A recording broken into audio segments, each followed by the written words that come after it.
School থেকে বাড়ি ফেরার পথে খেলার ছলেই খেয়ে নেয় জামাল গোটার ফল। আর তারপরেই বাড়িতে গিয়ে অসুস্থ হয়ে পড়ে ডোমকলের হিতানপুর প্রাথমিক বিদ্যালয়ের একাধিক পড়ুয়া। বুধবার বিকালে এই ঘটনাকে ঘিরে রীতিমতন আতঙ্ক দেখা দেয় ডোমকলের হিতানপুর এলাকায়। হাসপাতাল চত্বরে অভিভাবকদের চোখে মুখে ছিল আতঙ্কের ছাপ। বর্তমানে 12 জন খুদে পড়ুয়াকে ডোমকল সুপার স্পেশালিটি হাসপাতালে ভর্তি করা হয়েছে। বেশ কিছু পড়ুয়াকে প্রাথমিক চিকিৎসার পর ছেড়ে দেওয়া হয়েছে। যদিও চিকিৎসকেরা বলছেন ভয়ের কিছু নেই, ওষুধ দেওয়া হয়েছে, কিছুটা পর্যবেক্ষণে থাকলেই সুস্থ হয়ে উঠবে ওরা। যে স্কুল থেকে বাড়ি গিয়েছে, তারপরে দেখছি বমি আর মানে পেট ফাটে দিয়েছে। হ্যাঁ, এর মধ্যে আমার পাড়ার দুটো ছেলে ছিল। হ্যাঁ, ও যে বললো যে এরকম পেট ফেটে দিয়েছে আর বমি করছে, যে সঙ্গে সঙ্গে ওদের এত বাচ্চা এই যে খেয়েছে তা তো আমরা জানি না। তারপরে এখানে এসে জানা গেছে যে স্কুলে যাওয়ার পথে বাড়ি যাওয়ার পথে এই জামাল গোঠার ফল সব। হ্যাঁ, কজন খেয়েছে? এখন আপাতত 10 জন কি 11 জন আছে। তাদের অবস্থা কি এরকম? অবস্থা বমি করছে, এখন আপাতত একটু ভালো দেখছি, মানে আগের চাইতে উন্নতি হয়েছে। তাদের বাড়ি হিতানপুর।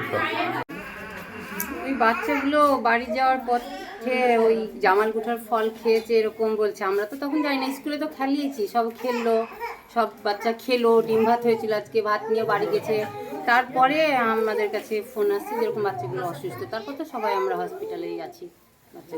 হিতানপুর স্কুলের কিছু ছাত্রছাত্রী স্কুল ছুটি দেওয়ার পর ওরা জামাল গোঠার নাকি একটা গ্রামের ফল পাওয়া যায়, ওটা খেয়েছে।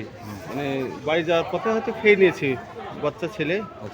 ওরা কাজু বাদামের ফল বলে কেউ বাচ্চারা, অন্য বাচ্চা বলেছে কাজু বাদাম, সেটা খেয়েছে, খেয়ে একটু অসুস্থ হয়ে গেছিলো। সংবাদ পেলাম, হসপিটালে এসে এটাকে ভর্তি করা হয়েছে। কিছু মানে ম্যাক্সিমাম বাড়ি চলে গেছে, আর কয়েকজন ভর্তি আছে, তাদের মানে পায়খানা বমি হয়েছে, এখন স্বাভাবিক অবস্থায় আছে। এখানে মানে কোনো সমস্যা এখন আপাতত নেই, তো অবজারভেশনে রেখেছে। আপনি স্কুলের শিক্ষক?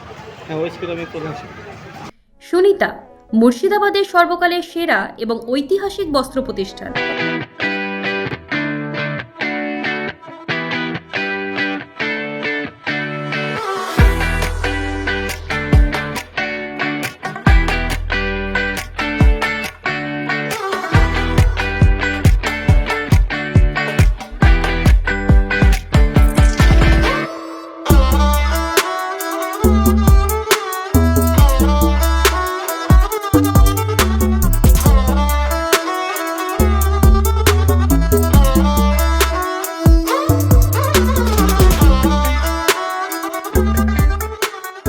বিয়ের কেনাকাটা থেকে শীতের পোশাক, নামি ব্র্যান্ড, সেরা দাম, একটাই নাম